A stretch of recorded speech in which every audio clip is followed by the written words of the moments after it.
This is Jay Johnston, and I'm really excited to be here with these wonderful people, B. Stockwell, Andy Barron, Dr. Charles Leach, and Jay Bombara. These people have gotten together on their own and developed an amazing program which I was able to attend. And today we're going to talk about that program, how it began, why it began, where these people got the passion to develop such an amazing project.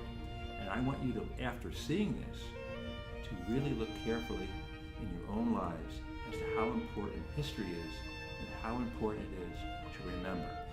B, let me ask you the question. How did you get started in this? I began thinking about different ways of studying the history of Farmington in creative ways. And I thought of various art in Farmington Village, music in Farmington Village, medicine in Farmington Village. They were just themes. And so we had a meeting of creative people, and we talked about all these themes and how we could enhance the history of our town. And we chose art in Farmington Village as one of them. That's how it began. I got involved when B and I were driving up to Massachusetts to visit a church up there and listen to a sermon. And on the way up, she talked about the art exhibit that she was planning for the Historical Society, and asked if I would be interested in helping with it. Because of the work I did when I was on the library board, researching a lot of the artwork that the library owns. And she thought that I could be helpful, with that. So of course I agreed with her, and she mentioned that Jay and Charlie were working on it, and we had done a little work several years ago, with the art and the library art. And I thought it would be a great learning experience and a lot of fun. Yeah, so I recall, as B says, going to a meeting of the Farmington Historical Society, and B came in with a stack of ideas in manila folders, well organized, and sort of put them all out on the table and asked people to sign up for things they might be interested in. And so one of the things I have been interested in is art. And that goes back to, I grew up in the area. I'm just very interested in, I was always interested in images of Farmington, historical images, photographs, postcards, and I got therefore interested in the artwork, because that's sort of the next progression of that. So I was already very interested in the art when I saw that B was proposing an idea for that. Had no idea what it was going to be at that point. I just signed up, and then she told me what I'd have to do. So it was well done. Charlie? Well, we came to Farmington 51 years ago, and I love this town. I've always thought it was beautiful. I've been concerned that it might be less beautiful than it was in the era when these painters were at work. But then I discovered that they had memorialized its beauty and its charm back at the turn of the century. So I thought we were really on to a way of putting together something that would lead people to realize how beautiful their town had been and to try to keep it that way. And also I tried to gratify my own interests in art and history. I'm an art docent. I love these painters. I've been interested in their work. And I started thinking about this maybe 10 or 12 years ago. And over the years, I feel like I've just added to a big family of people who happen to be artists who cared a lot about Farmington.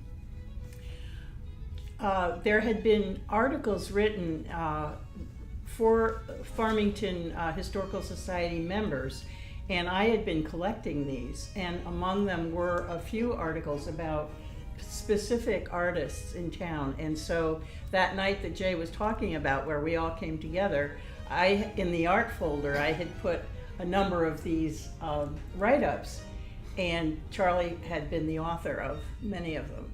And so that was the beginning of our show. Well, it certainly is an amazing show, and I think that the viewers will see later on how it was executed, and they will be amazed at it as well. But The other question I think that I have is Farmington as a satellite of Hartford has always been a very important aspect in the Hartford area. However, when you think of these artists where they were internationally known, or at least internationally studied, you have to wonder how they were attracted here and how that happened. And that's a question I don't know if you have an answer for, but if one of you could tell me why, I would be really interested.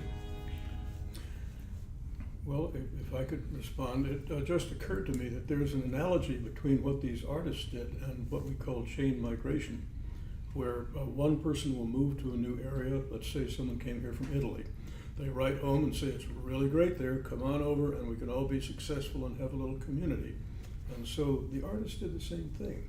And there were some local people like Helen Andrews.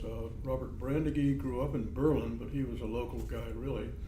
And these people were sort of the leaders in bringing their colleagues and friends to Farmington, particularly Brandegee, who was a very magnetic and wonderful personality. I also think that the church in Farmington had a leader, Noah Porter, for 60 years, and he was a very well-educated person and produced two children, one of whom was Sarah Porter and the other was his son, the son became the president of Yale University, and Sarah Porter eventually founded Miss Porter's School.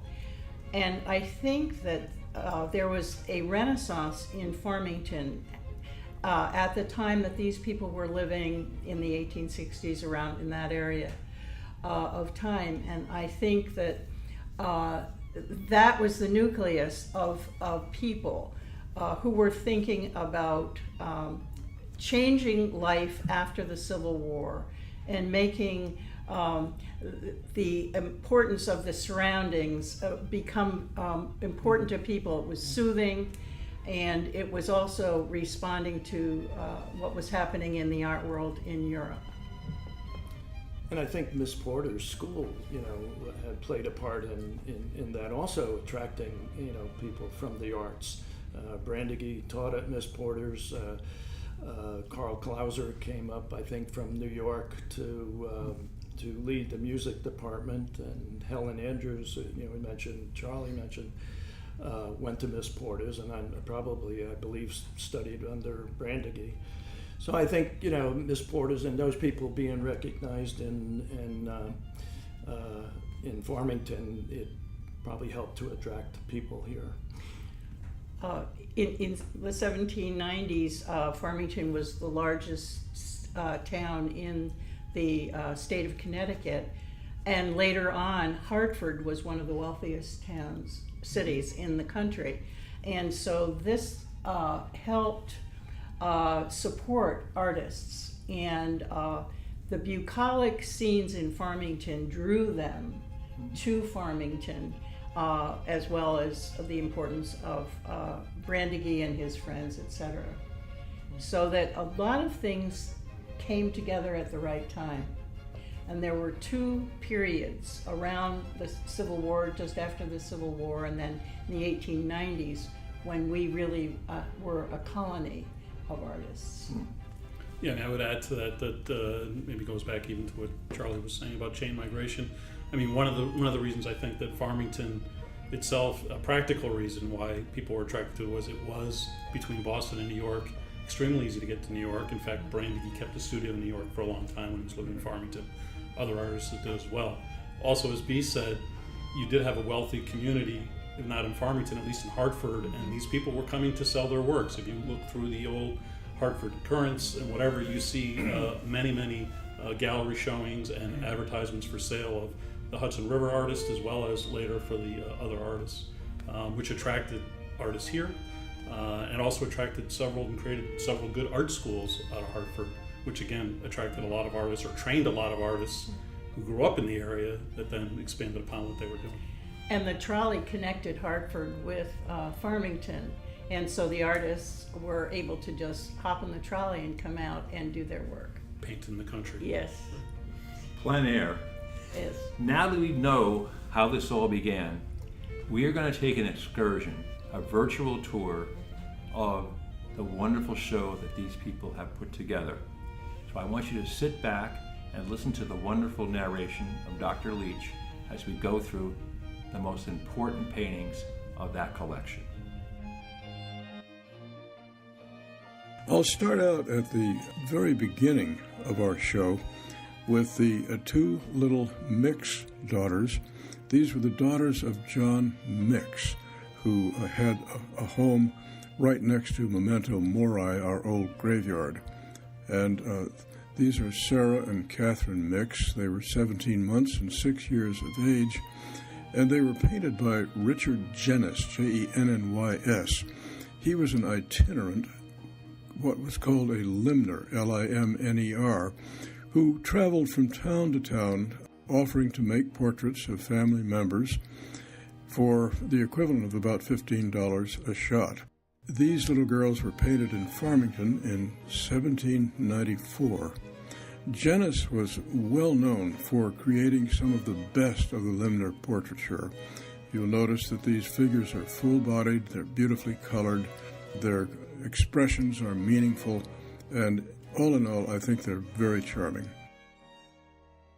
At about the same time the two little girls were painted, we have this gravestone, which is the property of the Farmington Historical Society. This is the gravestone of Abel Andrus, Andrus, and we believe it to be the work of Asa Hill, who worked in Farmington and around the Connecticut area in the late 1700s and early 1800s. Farmington did not have formal art in the beginning, but it had handicrafts. It had silversmiths, goldsmiths, and others who did craft work, and also people, carvers, who made gravestone markers, many of which are in our ancient cemetery, Memento Mori. So this is another example of early Farmington art, but in the form of a craft.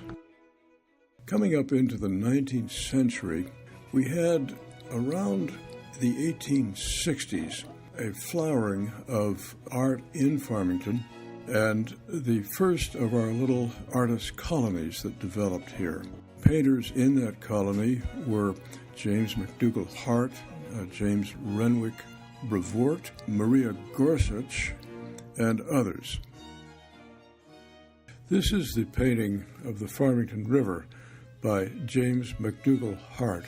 James and his brother came to America from Scotland in the early 19th century.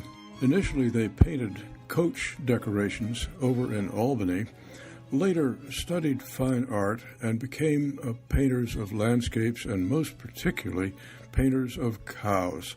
They loved doing cows, as did many of our Farmington artists. James MacDougall Hart came to Farmington with a group in the immediate post-Civil War years, around 1866-67. While here, he met a charming young lady painter named Marie Gorsuch, and he and Marie fell in love, and in 1866 were married in Farmington with great celebration. Marie Gorsuch was reputed to be just as good a painter as was her husband, James MacDougall Hart. We don't have one of her paintings here, but it can be said that she outlived him for many years, went back to her hometown of Twin Lakes, or Salisbury, and for the rest of her long life was an educator, painter, and illustrator. Another of the early painters who was here in the 1850s and 60s was Nelson Augustus Moore. Nelson Augustus Moore was an interesting guy, and his family were interesting folks. They were entrepreneurs, creative people, movers and shakers in the town of Berlin. And Nelson Augustus Moore grew up as a country kid in Berlin, loving the countryside and working for years in the area, painting his countryside, his beloved countryside, and being out in the woods and fields of his native Berlin. He was in Farmington in the 1850s and 60s, Moore was an interesting fellow in that he was not only a painter of landscapes such as this one, but he also was a sometime sculptor and had one of the very first daguerreotype photographic studios in the Hartford area. He was also an educator, as were many of the painters in this exhibit. Well, let's move up to the late 19th century. In 1873, or thereabouts, a group of 5 young men went from Hartford and Farmington over to Paris, where they studied art for several years, and some for many years. Up to 12 years they remained in Paris. They studied initially under the tutelage of a man with the remarkable name of Louis-Marie Francais Jacquesson de la Chevreuse, who had been a student of the French painter Ingres. So these young men were Robert Bowling Brandegee, another Berlin kid who had grown up in a rural environment and loved the countryside, and the 2 Flagg half-brothers, Montague Flagg and Charles Noel Flagg, William Faxon, and Charlie Foster, who later settled down in Farmington with his good friend Robert Brandegee.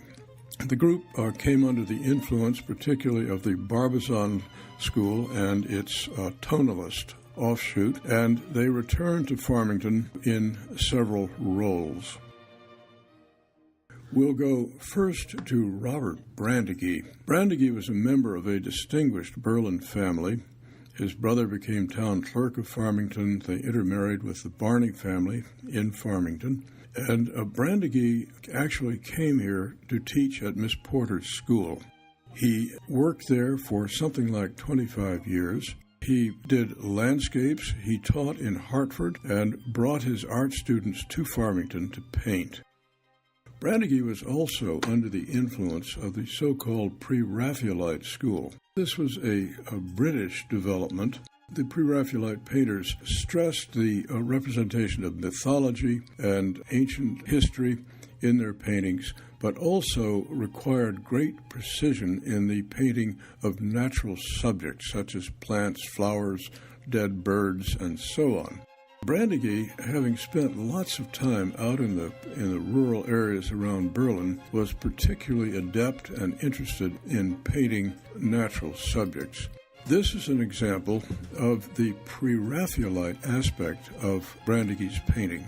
He picked this up through a man named Farrer, F-A-R-R-E-R, who was an initiator of the American PreRaphaelite School.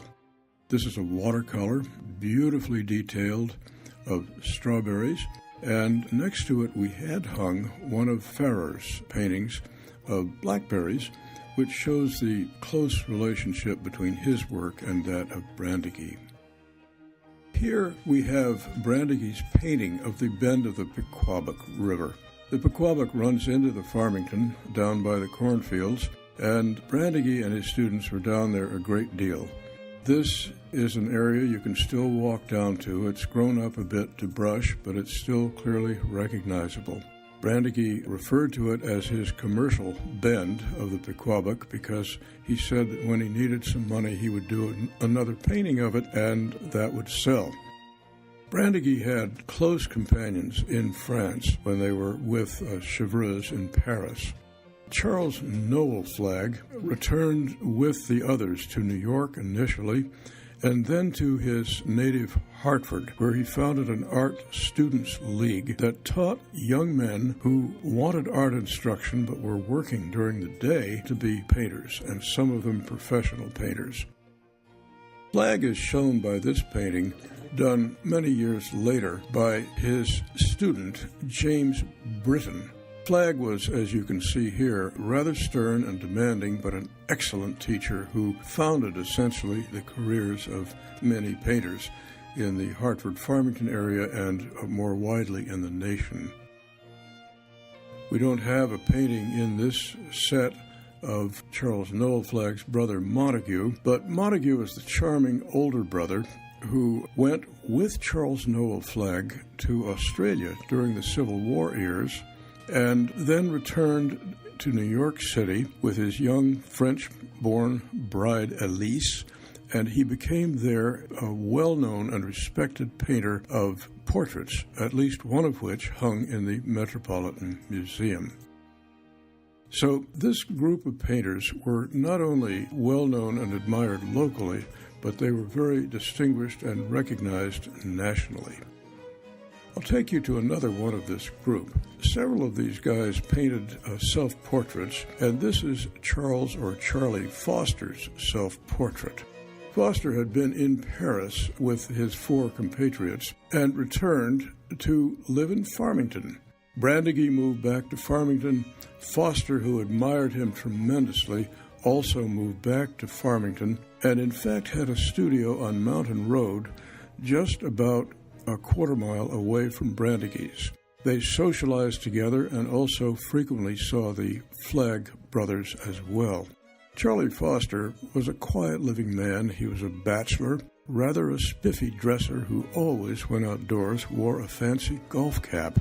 He loved nothing more than quietude and also loved the Farmington countryside, particularly the countryside along the river. This is a painting of the Farmington River down just below the grist mill and shows Foster's wonderful command of rural scenery and also his rather light-toned, somewhat yellowish-green palette, which turns up in a lot of his paintings. His work was much admired, but Foster himself commented that he thought Brandegee was the better painter.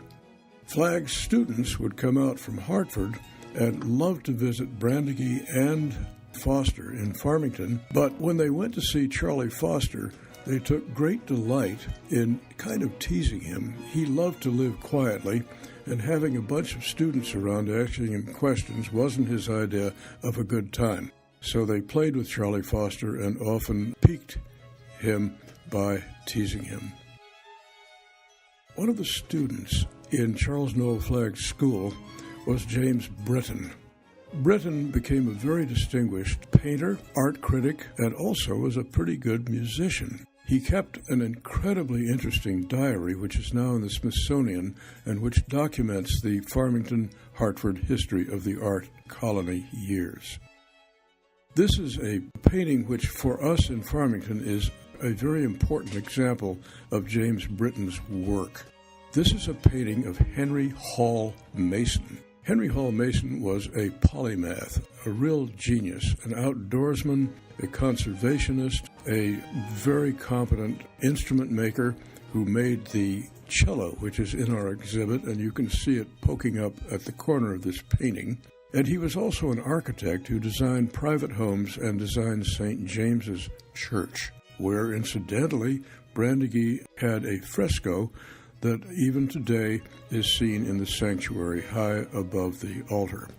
This is a painting of the much-admired Henry Hall Mason, who has descendants in Farmington even today, and this painting is owned by the Mason family. You see Mason looking absolutely vertical and absolutely direct in his gaze, obviously thinking deep thoughts and deeply engaged with the viewer. We think this is a most admirable example of James Britten's work. This is an example of the cello made by Henry Hall Mason for Brandegee's wife, Susan, who was a professional and very excellent cellist. Hanging by the window here is a painting by Dwight Tryon.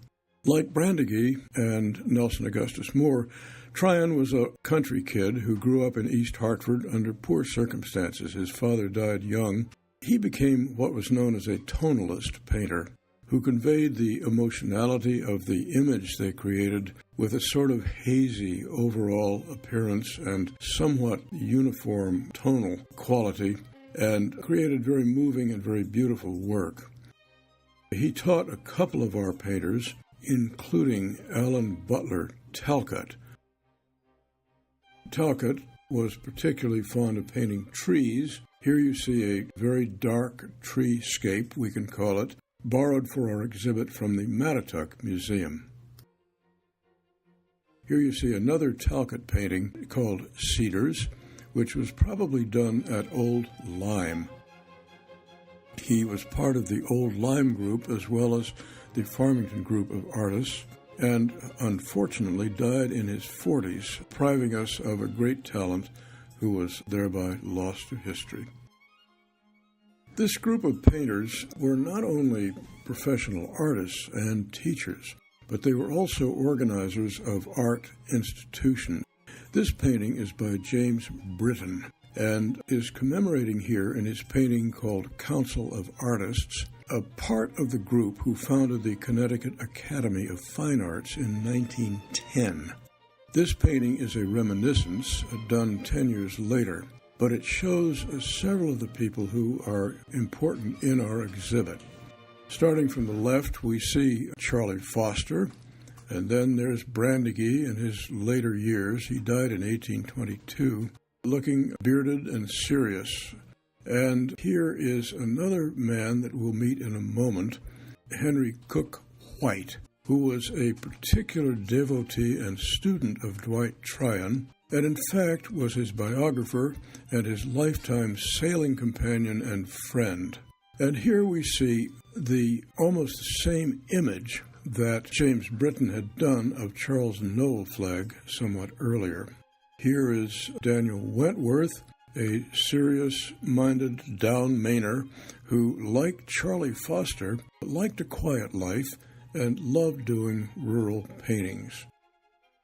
We've looked at Tryon's work, and I mentioned the misty tonalist quality of it. We've seen a couple of paintings by Tryon's student, Alan Butler Talcott, and now I'd like to take a look at a painting by Nelson Cooke White, which again shows the strong tonalist influence transmitted to him by his teacher, Dwight Tryon. This is an example of Nelson Cooke White's painting. White was another local kid. He studied with Dwight Tryon from a very early age. One can see the tonalist influence here with the sort of mistiness and the rather uniform palette of the painting. Nelson Cooke White came from a wealthy Hartford family. His father was a judge. He spent his working years actually teaching at the Hartford Public High School. As I said, he became Dwight Tryon's biographer in later years. Another one of these cross-fertilizations and mentorships that exist all through the stories of this group of artists. Robert Brandegie taught a number of painters at Miss Porter's school, where he was employed for many years. One of these was Helen Frances Andrews. Helen Andrews was the daughter of a farm family who had a place up on Waterville Road, very close to the Farmington Aqueduct of the Farmington Canal, which is now Farmington Land Trust property, and a very wonderful place to take a walk. Helen Andrews studied at Miss Porter's school. In later years, she taught art in Boston and also went over to Westover School and taught art there, where she was a much beloved instructress. This is Helen Andrews' painting of the remaining piers of the ill-fated Farmington Canal. Very famous site where people would take a walk and admire the picturesque quality of the decaying piers. It was painted by a number of people, including another artist in our exhibit, Logan, whose painting has quite a different, rather pointillist quality, not at all like that painted by Helen Andrews. Another three of the local artists were the wonderful Coles sisters, Maud, Genevieve, and Edith. Maud and Genevieve were twins. All three sisters did stained glass work, did landscapes, did a lot of watercolors and illustrations, and some frescoes. The painting in our exhibit is by Maud and shows the garden of the Norton or Barney House up on Mountain Spring Road in the early 20th century. Maud unfortunately died young, but her sisters continued the work of the three, and Genevieve in particular in this country continued doing similar work to what the three had done. Edith had an interesting afterlife. She traveled to Italy, lived there, joined a convent and became a Mother Superior in Florence. So we have three divergent lives by three of three wonderful painters. Going just above Maud's painting, we see another image of the Farmington Canal done by William Fiddler, who was another painter in the tonalist style and tended to do imagery in the rather gloomy days of late fall. So we see a painting of the same scene that Brandegie had painted of the bend of the Pequawbuck, but done of that same site in probably late November, and giving quite a different cast to what we see. One final painter to mention, a man that I would have enjoyed knowing, but who was not reclusive but a quiet living person, was Daniel Wentworth. Wentworth was a down Mainer. He was conservative. He was largely self-taught but studied in Munich for a time. His wife was also a painter. Like others in this group, he loved to paint cows. One of our very nice paintings in the show was a Daniel Wentworth of cows along the Farmington River. Wentworth, as I said, was quiet living and not a man who promoted himself, but he was much respected by his fellow artists and became the head of the Connecticut Academy of Fine Arts. Finally, there's a well-known musician and photographer by the name of Karl Clauser. Clauser was brought to Miss Porter's school by Miss Porter herself on the recommendation of the head of the New York Philharmonic. He was an excellent musician and taught young women at Miss Porter's for probably 30 years. He lived on Mountain Road, very near Charlie Foster, had, I think, 5 charming daughters and a big shaggy dog who appear in many of his photographs. When he finished his musical career at Miss Porter's, Karl Clauser became a really prolific photographer. He took photographs of individuals, he took historic structures and beautiful scenes around Farmington, leaving a fabulous photographic record.